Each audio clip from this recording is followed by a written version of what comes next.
What's up, everybody? Welcome back to Team Fish Knuckles YouTube channel. Today we have another regional sport, and this time it's with Charles Barton, who actually won a regionals in Sweden with his Tyrantrum Giratina deck.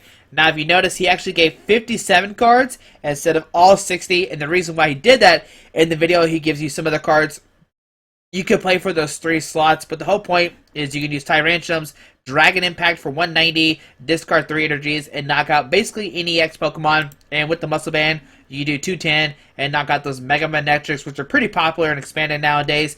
You have the Giratina as well to handle the Vespa Queens and the Night March decks and anything that basically plays like DCEs and tools and stadium cards. It's a great card for it.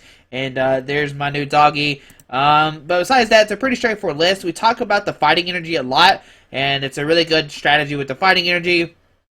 And we talk about the Jirachi as well and expanded and how does it affect it. And this was an expanded tournament, and we do talk about standard as well for this deck. So if you know about this deck in standard, watch the video. Hopefully you enjoyed this video, and let's see the interview. What's up, everybody? Welcome back to Team Fish Knuckles YouTube channel. Today we're doing another regionals report, and what's your name? Charles Barton. Alright, and what regionals are we talking about? Malmo in Sweden. Okay, alright. So we know that you play the Giratina Tyrantrum Bronzong deck, I guess basically like Dragon Metal, whatever you want to call it. But before we Yes. talk about your deck, what were the matches that you played against and how they go? I played against a Fortress round 1, which is a bit random, but there you go. I played Mega Manetric Regice round 2, Vespiquen Flareon round 3, Tyrantrum Mirror in round 4, Primal Groudon Wobbuffet, Parallel City in round 5, and Assault Vest, 2-3 Assault Vest. Okay. And then I got to top 8 where I played Vespiquen Flareon, Yveltal, just like straight Yveltal, and Vespiquen Flareon again in the finals. Okay, alright. So during your Swiss rounds, what were the matches that you lost against? Or did you lose any matches? I guess is the real question. I lost one. It was the mirror. Like I drew dead early game 1, and game 2, I played a Shaman, set up for 5, turn 1, and I drew nothing.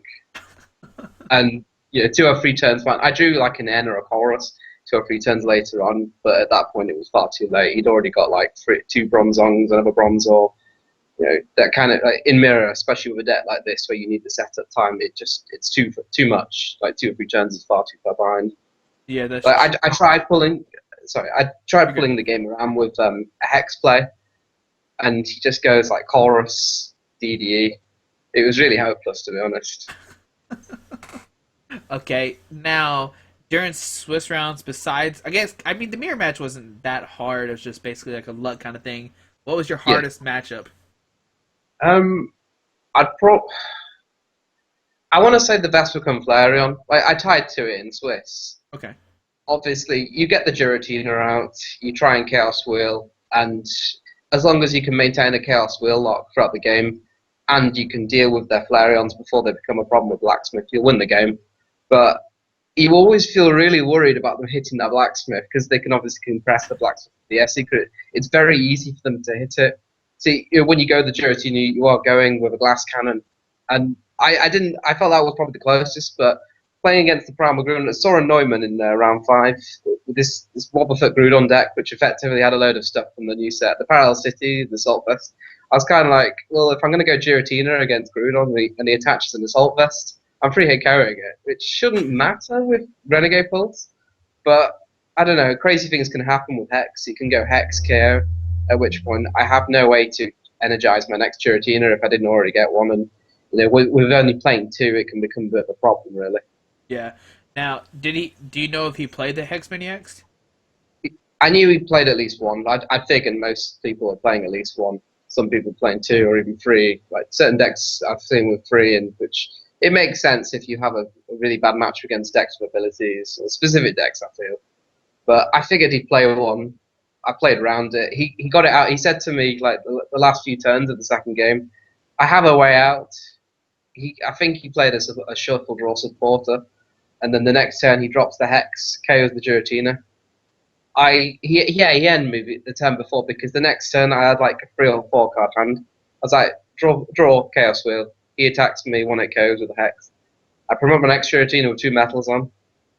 I've got one DDE left in a 12 card deck, and I'm thinking, okay, I can shuffle in and draw 6 with this Eno Chorus, and the odds are decent in me hitting it, but I just top deck the DD and I'm like, well, wasting my time really calculating. When it's your day to win, it's your day to win, kind of thing.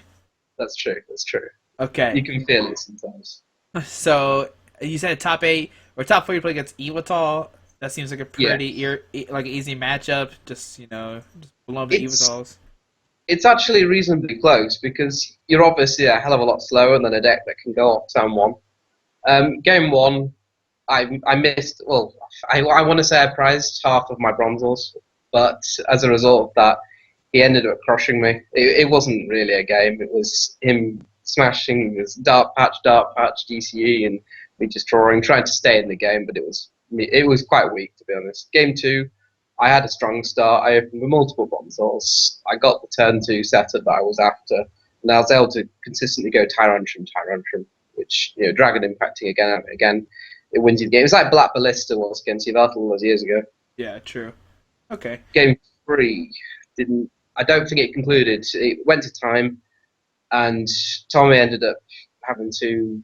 I think he played a hex. He thinned his hand down to like one card, and he goes via Seeker Hex, Quaking Punch, because he'd like surrendered my Hooper, Okay. and he was trying to lock it active so that at the end, like with the time rules and top cuts, it would have been whoever takes the next prize wins. He's able to get, I think, 150 damage on my Hooper, at which point he can't stop me. He doesn't draw a VS Seeker for a Hex or anything that can pull his Toad back into 1/8 going it with the Veltal.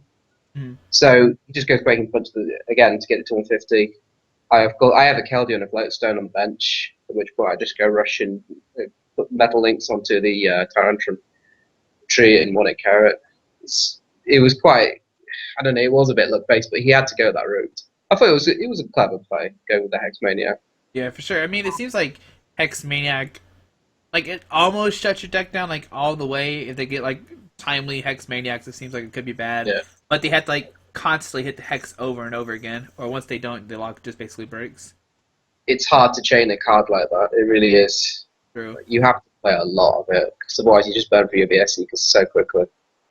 All right, so take us through the finals because you said you tied a Vespa Queen in the earlier Swiss rounds, but you said you beat it in the finals. So what happened there?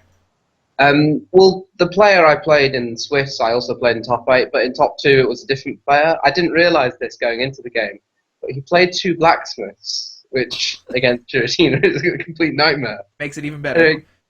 I suppose it does. I can't remember which order this happened in, but one of the games I won because I got a very good setup. It was like double bronze on turn 2, a bronze on. I'd attach a metal to Giratina turn 1. I got a metal link to turn 2 and a DDA.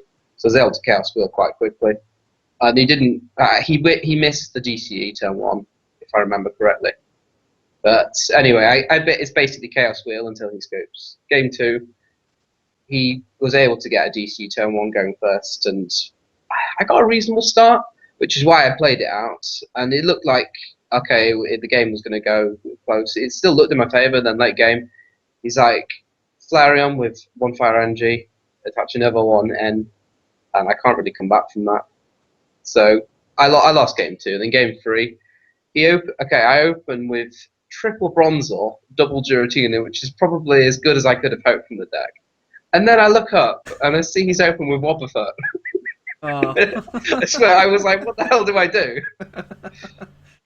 There was a point in that third game where he'd already compressed the blacksmith early on, and then I think he junipered, and he shows me a second blacksmith. I'm like, what the hell? What the actual hell? I didn't even realize it until about game 3. But by the time I realized it, it wasn't really a problem because you already prepare yourself for blacksmith plays when you play with Giratina against Vespa Confera, and you have to prepare because the way you play it is really your best win clause. Like it's the same kind of thing with any deck that plays Giratina. You have an auto win clause if you can lock them out of DCEs. Obviously, they're at the mercy of hitting blacksmith, and if you can deal with the Flareons quick enough, you should just win the game. True. Now, we'll talk about decks later. So I guess, well, first off, congratulations on winning. Thank Great thing. Yeah, yeah. And let's go. The first question is, why did you decide to play the Tyrantrum Guillotine deck? We haven't really. I don't think we've seen it win in regionals. I could be wrong, but I don't think we've seen it win in regionals over there.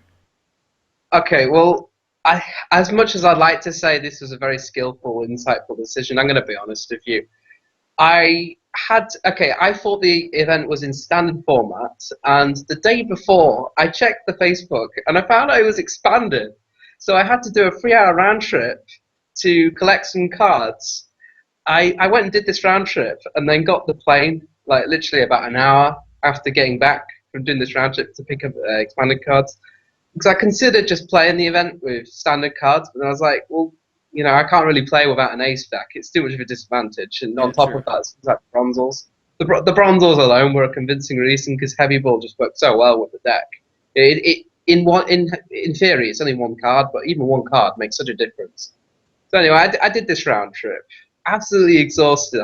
I get to Sweden after going through something like 7, 8 cities, and I'm like, these bloody these cards better be worth it. It was worth it. I'm glad I did the decision, but oh my god. So originally you were gonna play it just a standard deck of this. Yeah, I thought that it was standard. I don't know. I must have misread the locator or something, but I'm I just mean, it worked out. glad I caught it. Yeah. All right. So I guess the first question is: we know you play the Giratina, and you talked about the Tyrantrum and the Giratina a lot, but you really didn't talk about the Aegis Slash. Why is it in Yes. the deck? Like some people will be like, why? Like you have Giratina already to beat like Night Marchers and Vessel Queen, so why do you need the Aegis Slash? Well, I found Aegis Slash good for a number of reasons. Obviously, having a vanilla defense option is nice because you can just put free metal energies onto it and bang out, a consistent 100 per turn. 2 hit KOs on most EXs. You can add an extra metal to deal with megas. It's very nice if your opponent's like if you can bench an Aegis Slash, charge it up, and then end, and then have it active against a deck like Night March or Vesper Queen. It actually can buy you a turn, which it doesn't with Hex in format. It doesn't seem that big, but I did actually win my top 8 game on this. I end him down, Simon Eriksson, to some low hand counts. I rushed in, retreat to the Aegis Sash. I passed, and I'm thinking he has to have the S Seeker to win the game. If he doesn't have the S, he's lost the game because at the time of being called, it was going to be the last turn of time, and it would have gone to who takes the prize first. He wouldn't have been able to knock out the Aegis Sash without a Hex or even Alessandra, and then I'd just promote an attacker and kill whatever he's got active. Yeah, and he literally he looks up after playing some cards. He's like, "Yeah, I think I've lost this. I can't deal with the Aegis Sash at this point." Like it does, buying you a turn is very important though against these Vesper and the Night March. The speed decks, it really is helpful, and it's nice for even for the mirror. You can. It's not the greatest play, I don't feel, because of Tyrantrum cutting through it, Yeah. but it is definitely an option. I mean, you do also auto in things like Toad if you can make that Aegis Slash work because they don't really have an answer to it. You can Chaos Wheel 2 Hex Maniacs, but again, as I said earlier, chaining Hex Maniac is incredibly hard. Yeah. Okay. All right. So that seems like a good reason. Now I guess the next question is: you played your own Hex Maniac in an AZ. Which one did you like prefer more? Because I guess I hate to say they're techie cards, like they're not really techie anymore. Yeah. But yeah, which one did you like more? I feel AZ. AZ definitely put more work in over the course of the day. I felt Hex, the one matchup that Hex would have helped, I lost with the mirror because of a bad start. So you can see how little use Hex had. I think I used it once in cut at one point just to stop my opponent drawing out of something, but they ended up just going Sycamore anyway, and I was like, well, waste of time. Yeah. It's good if you time it and they don't have something like a Sycamore or whatever, but if they have shuffle or draw it, it's not really great. I definitely feel the AC is good though because you can pick up cards. So there was one point where I had a Tyrantrum against Tommy in top 4, and he'd battered it with Yveltal White Cyclone already. It was going to die on its next turn with poison as well. And I went like AZ promote something. I think it was an Aegis Sash, ironically. I benched the Tyrantrum, metal links to it, attach, and I passed. I think I want to say Lysandra did it, so it kind of was a moot point, but it gave me an extra turn to get extra bronzons on board. So it definitely put in work. The AZ really is. It's like you said, it's not really attack anymore because Yeah. reusing shames, healing Pokemon, getting things out of the active slot up and locked. It's got a lot of uses as a card. And it's really coming to shine really this year. That's true. Okay, now I guess the next question is some people are going to ask about the one fighting energy because it might seem Yes. hard just to get. I don't think you're playing Skyla or Professor Litter. Yeah, I don't see either one of those. So, like, how clutch was the fighting energy? Because you don't really have a search way of getting it out. Well, what I found the fighting energy was, in theory, it's a fifth out to using Dragon Impact. If not, then it's just a colorless energy for your other attackers. I definitely did appreciate having it in at least once over the course of the day at one minute game. I mean, against Tommy, I missed the DDE when I was, I think, Sycamore. Yeah, it was a Sycamore. I played to DDE into. Sorry, I called Juniper and Sycamore. I kind of changed them, but That's fine. I went into. I was trying to get a DDE. With the DDE, I hit the fighting, and I ended up Dragon Impacting within a turn because of that. But I completely missed DDE for like 2 or 3 turns. Had I not had the fighting, I would have not hit it. And the other reason that I think playing a fighting energy is acceptable in this is because you play super rod. It's like, well, you have more options to recycle it, Okay. and I did do that at least once over the course of the day. But again, it's more just for making your dragon impacts more consistent.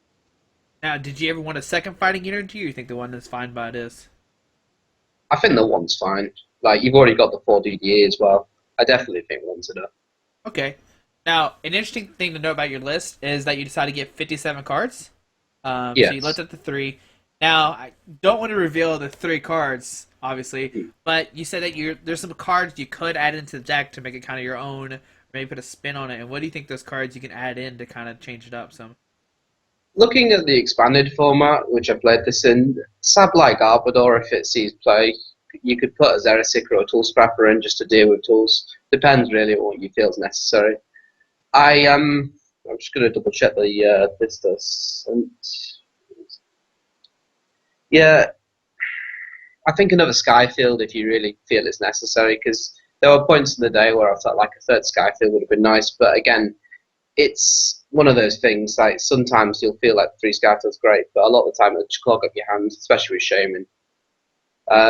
I felt like another Koros would have actually been quite nice because you bench stuff very quickly with this deck. And as a result, when I chorus mid game, it was chorus 13, chorus 14, that kind of thing. Like picking up a quarter of your deck is something really that you can't shake a stick at. Now, I guess one question that people are going to ask is, you play a lot of these Pokemon. I mean, you do have the Hoopa to get out your Tyrantrums and Giratinas, but when there's any moment, did you want like a Bridget to get out multiple Bronzors, or are you fine without it? Um, I'd rather play another heavy ball, Okay. honestly. Like heavy ball, playing it as a one-off, it felt a bit odd because every time I saw it, I was like, yes, yes, it's fantastic. It's really helpful not having to discard for it because a lot of time you're going to ultra ball for Hooper or Shaman even, but I don't really feel like Bridget would be needed. I think a 4-2 ball split, if I was going to add another card, would be better than a Bridget. Like, in theory, Bridget's great, but without something like Jirachi, it's not going to do you that much. And 3 basics, although there is the argument, opening 3 Bronzors in a game is pretty much a win. Yeah, getting 3 Bronzors turn one sounds pretty good, but I yeah. think it comes down to preference, really. Like, for myself, I just go another heavy ball, but Okay. Now, here's a weird scenario that we're having with I don't was Jirachi legal at your place at your event? yes, Now, I know yes, it Jirachi is was. a harder card to get over there, but how do you think the matchup goes with the Jirachi? Like, how do you play? How would you plan out to fight against the Jirachi if you were to see it? Tyrantrum does actually one-hit KO Jirachi, ignores the effects of Jirachi, but obviously using something like that to deal with a non-EX is subpar, really. It feels very subpar. Um, I feel like I just go into an Aegis Slash, bang 3 metals onto it and kill Jirachi. It's not a problem for the deck. Obviously, you're gonna have something like Desperate Planner. I don't know. It's one of these decks that really doesn't like something like Giratina playing it, but I don't feel like it's a big issue, especially with Aegis Slash where it blocks the DCs. Then they still have to play a supporter to negate the effect of the Aegis Slash and take another EX knockout. Yeah, yeah. I was gonna say like the weird situation is like when you're attacking with Giratina against like something, and then they use like the Jirachi, and you're like, oh man, now I gotta like use a Tyrantrum or something, Yeah, and then you break the lock and then attach DCE. So it's kind of yeah, weird. Yeah. So it is. It is. it's gonna be interesting to see how it all turns out. I don't know. How do you think Jirachi's going to play out? Like, do you think Jirachi's going to stay in decks for a long time, or do you think it's going to fizzle out after No, a bit? I think it's gonna stay in Dex. I mean, just having the capability of like not being able to get hurt or Yeah, anything.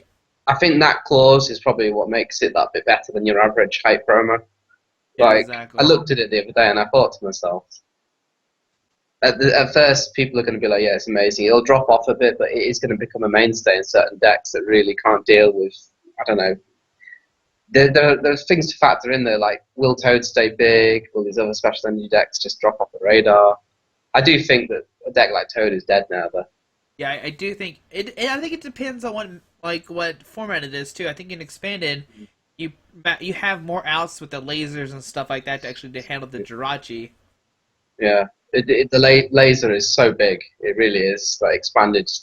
It's not in every deck, but it certainly has an effect on the metagame and the way it's played. It means that Keldeo EX really is necessary in a lot of these decks. Keldeo Float is so powerful. Like, Toad Mirror, Toad Charity Mirror and Expanded is one I've lost on who has a Keldeo a lot of the time.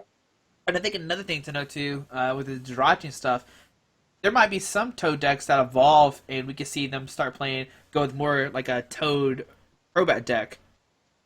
I Yeah, mean, agreed. It's just another one way. turn, they're just gonna knock out a Jirachi, and then what are you gonna do? So I don't. If I see Toad, I think it's gonna evolve into a Crobat list more than the Toad Giratina thing is what we're gonna see. No, agreed. So you can't just play a pure Toad deck with no real way of dealing with Jirachi, and I think Crobat Laser are probably going to be some of the best ways of dealing with Jirachi. True. So I guess yeah, it's kind of a weird question. We already know the answer, but would you play your deck in standard? I got asked this the other day, and I don't really feel inclined to play it in standard. Like without Keldeo EX alone, it's a big part of the deck, and being able to go Dragon Impact next turn, Russian Metal Links, Dragon Impact is a big thing. And take that away from the deck, and you're taking away one of the biggest options it has. Being able to consistently stream when it goes is what makes this deck very, very nice against your Valkyrie EX, obviously, or against some of these other EX decks, expanded. Now, when you first realized that this tournament was standard, were you thinking about playing this deck, or was it something else that you're thinking about playing? I gonna be honest, I really wasn't sure. Like, Okay. obviously, it was a blind meta game. I was trying to look for a reasonably safe play, but at the same time, I I didn't really feel like anything was too great in standard. But think to myself, there's a lot of stuff that you'll play and you'll just have a lopsided matchup against some other deck. I mean, Night March is one of these decks that makes the format so awkward to try and prepare for.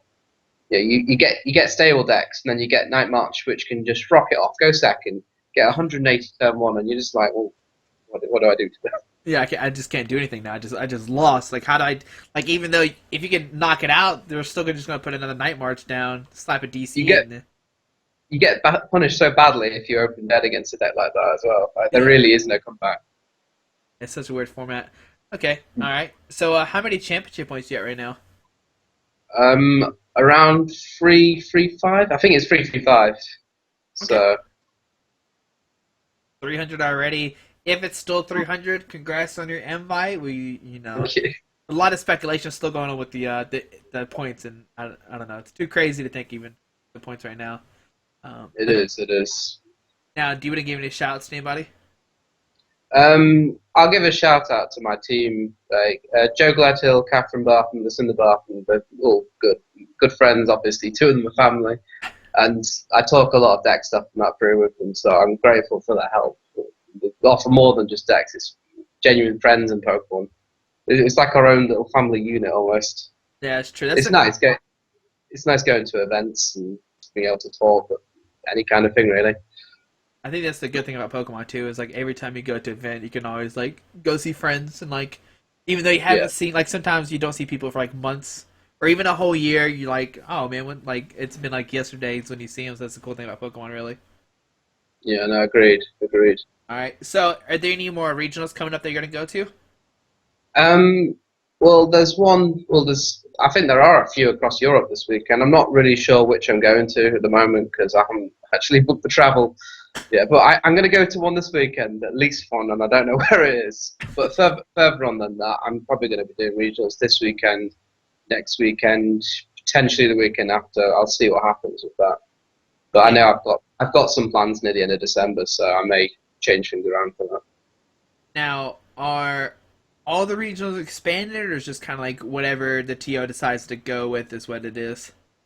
It's probably whatever the TO goes. Certainly for Sweden, it was basically the TO asked on the group if anyone wanted standard, if they could put any good reasons forward for standard. Everyone was just like, yeah, screw standard. We like it and chorus. So it's like, yeah, fair enough. Expanded it is, which I do agree. Like I look at a list in standard, sycamore, birch, shauna, and then I look at an expanded list and I'm like, N chorus, computer search. I know what I prefer. I prefer a consistent format. Just Look, consistency. if Cards that do good effects of support. if I could get one supporter, I would definitely be like, please let us get Colors back, please.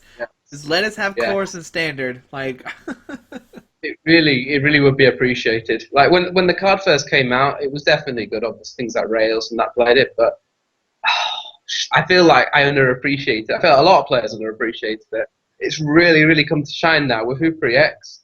oh It yeah. it made it something else. It really did. And now that every deck is playing like two Shamans, and they always put those Shamans down, you're like, that's a guaranteed two Colors off my Colors now. And then, Yeah. oh Ultra man, Ball 2 cards, Shaman for 3, Fin some more, Ultra Ball Shaman for 5, yeah. Chorus for 15. It's like, oh man, oh well. Maybe I don't know. But either way, good luck on your regionals. Make sure you pay attention to see if it's standard or expanded. Don't mess up. No. I think reading the event locator is going to help. Just don't worry. Just show up and you're like, what event is this? Oh, standard? Well, I guess I'll go get some cards real quick and we'll see.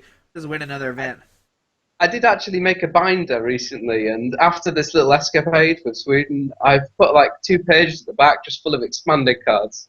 So if I turn up to an event, I can just quickly make an expanded deck.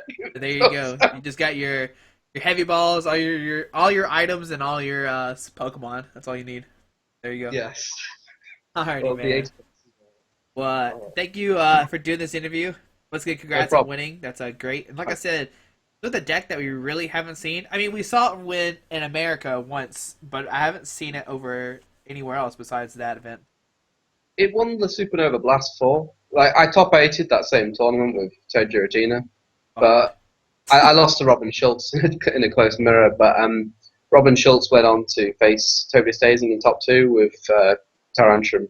It won there, and to be fair, it was a good deck, but it's just one of those odd decks. You don't really know where to place it. Is it good? Is it lucky? It's got a lot of options, and I feel like it does reward players for that. But a lot of players just look at him like it's one of those decks that doesn't really seem that interesting to play. I think a lot of players do play the easier players as well, but I don't know. It's player preference at the end of the day, and a lot of people perceive a deck to be bad. They'll label it falsely as being bad when it is actually a good deck. It's one of the things that people don't want to test. Like they're like, Mm. it's bad. I don't want to play it. It's Yeah. whatever. Until like a bunch of people start doing good with it. And they're like, oh, Yeah. I guess it's a good deck. Like what's going on here? Well, of note is that the other player playing it at the events, the Magnus Heller Kelland, he made top 8 as well. So like both the players playing it made cut at Sweden. The deck isn't inherently bad. I just think it's certainly better for expanded than standard. Oh, it's 100 times better than expanded than standard. Uh, Alrighty, man. Well, thank you once again for this interview. Good luck this weekend. Let me know what Thank you. happens, and if you win again, I will do. we'll do another interview. So, No worries. No worries. alrighty, Thank you man. very much for giving me the opportunity. No problem, man. Take care, and good luck this weekend. You too, Josh.